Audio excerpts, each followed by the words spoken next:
and welcome to another Coffee with Kilroy. I have my coffee, and I hope each of you are enjoying a beverage to your liking. Today, I'm continuing with my coverage of postcard games. Yes, these are the small footprint games that you can play on a board or map or whatever you want to call it, the size of a postcard. And I have a link to all the other ones that I've covered so far in the description below. And most of those have been dealing with postcards that were, or postcard games that were provided as part of buying a Against the Odds magazine. This one is the first one that was provided in buying a Turning Point Simulations game. Both Against the Odds magazine and Turning Point Simulations roll up to LPS Inc. as the publisher of those gaming houses. Against the Odds magazine is just that. It's a magazine war game, a magazine and a war game. And Turning Point Simulations is basically is an actual game. They don't have a magazine along with it. It's just a game. And they're trying to cover the 20 most famous battles or influential battles or decisive battles in history based on a couple of books. So what do we have today? Well, today we have, let's get this up here, and let me move my coffee so it does not get in the way. We have Rattenkrieg, I should say. It's designed by Stephen Cunliffe, and as you can see here, this is the rules of the game. So you've got 3 columns of rules, relatively small font because it's on the back of a postcard. And on the front, you have your map, which this is like an area control type situation or an area map. Then you have your counters, the front side of the counters. And then on the back, you have, what do you think? The back side of the counter. So to play this, you can cut these out and then play them on the map. And you'll just have a map left here. And I did this. I can't find where I put it, but I did this and kind of blew it up a little bit, which some people do. They'll blow these up so you have a bigger map, or you might want to copy these onto a sticker sheet and make real counters, or you can get counters from them. They do, request a free die-cut counter sheet of these with your next purchase at Turning Point Simulations.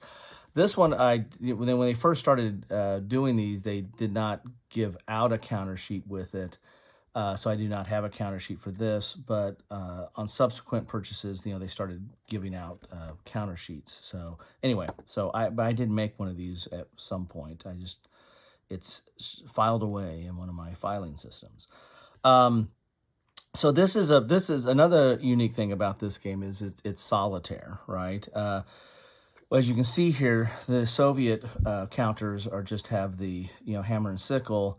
And that's how they get placed on the board. You'll populate 5 on the board to begin with in these red squares here, and then these, as you encounter them, you'll flip them over and see what they do. The Germans start on the white side, which is the full strength, and as they take hits, then they'll flip over to the reduced side, and then eventually they'll be off the board.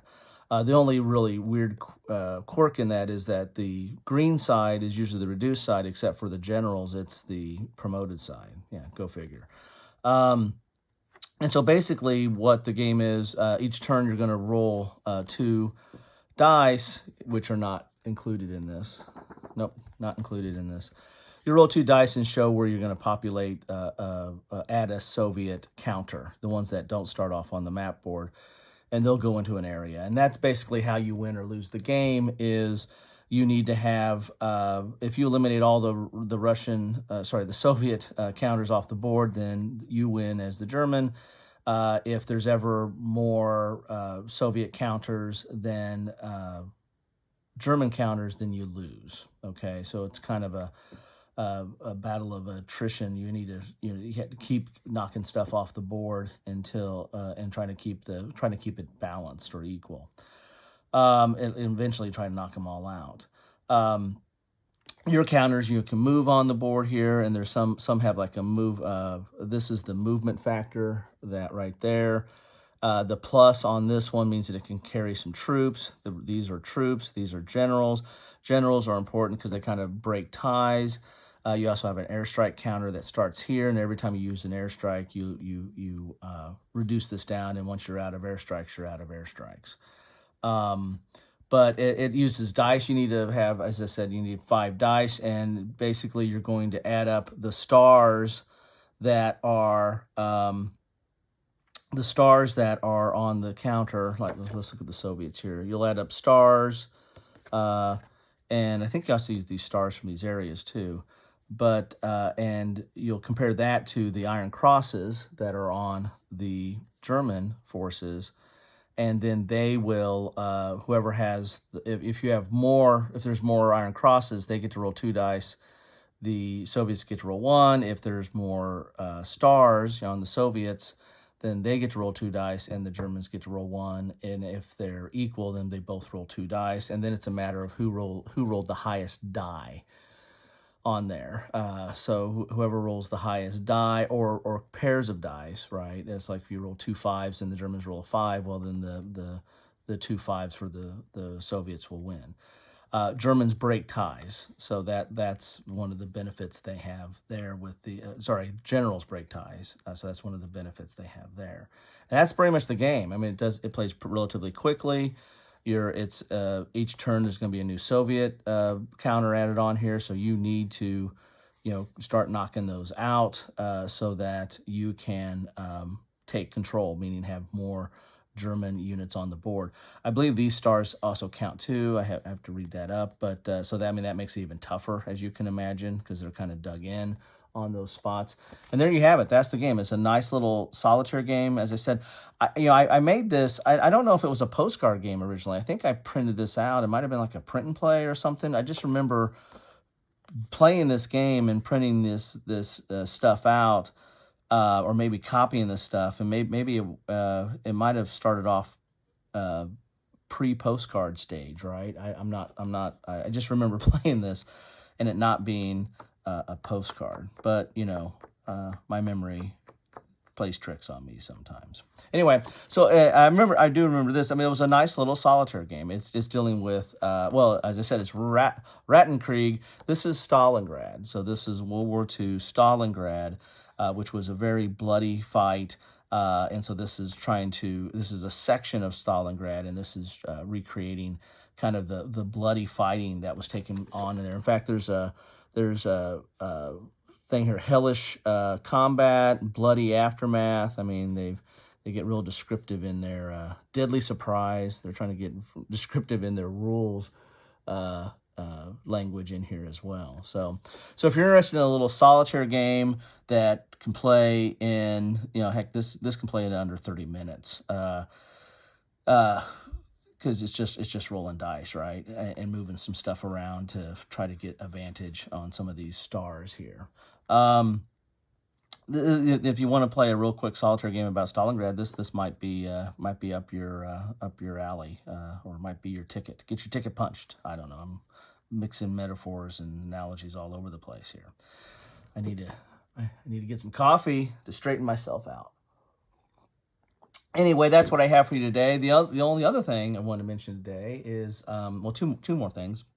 One, I want to mention this is going to be a World War II week. I've been doing some themed weeks on and off over the last several weeks, and I'm grouping my stuff or my content together in kind of a themes of some. I did Leipzig one whole week, and I've done other World War II weeks and the like. So this one is going to be a World War II week again. There's a lot of World War II stuff out there. It's the most played or simmed or covered area of our hobby. Just take a look at my playlist of genre. I've got a playlist down below, and you'll see, now that's just what I've covered since I started this channel. So that's not indicative of the entire hobby, but it's a little bit of a flavor of the entire hobby if you look at, the breakdown between ancients and medieval and World War One, World War Two, Modern War, or the like. I mean, it's there's a lot of World War Two out there. So this is going to be a World War Two week. I've got some special stuff coming up. Tomorrow's going to be a special day, so don't miss tomorrow's episode. If well, I mean, you can miss it. And just catch up with it later. Tomorrow's my birthday, so one thing I like to do is I like to find games that cover battles or conflicts that took place on my birthday, and I found one. I've been looking at this one for a long time, and decided to finally pick it up and take a look at it. But a conflict that took place on my birthday. So I like special days. And I even have a special day playlist where I throw in events and battles and celebrations and holidays and what have you in that. So just a kind of an interesting look at, or a different perspective at our hobby and what's covered in our hobby based on when it took place. So anyway, that's what I have for you today. Thank you for stopping by. This was, I went into a little more detail on the postcard today because I have played this before. And I played several of the postcard games that I've covered, but as I said, I think I played this one when it wasn't a postcard. But anyway. The second thing I wanted to tell you. Geez, there was two things I wanted to tell you. One is World War II week, which will have something about my birthday. And number two is, hey, thanks for stopping by. I really do appreciate it. You have a lot of choices to spend your time, and when you spend any time with me, it humbles me and it makes me very appreciative of the views and especially the likes and subscribes. That's all good stuff too. But just stopping by is good enough for me. Thanks. Have a good one.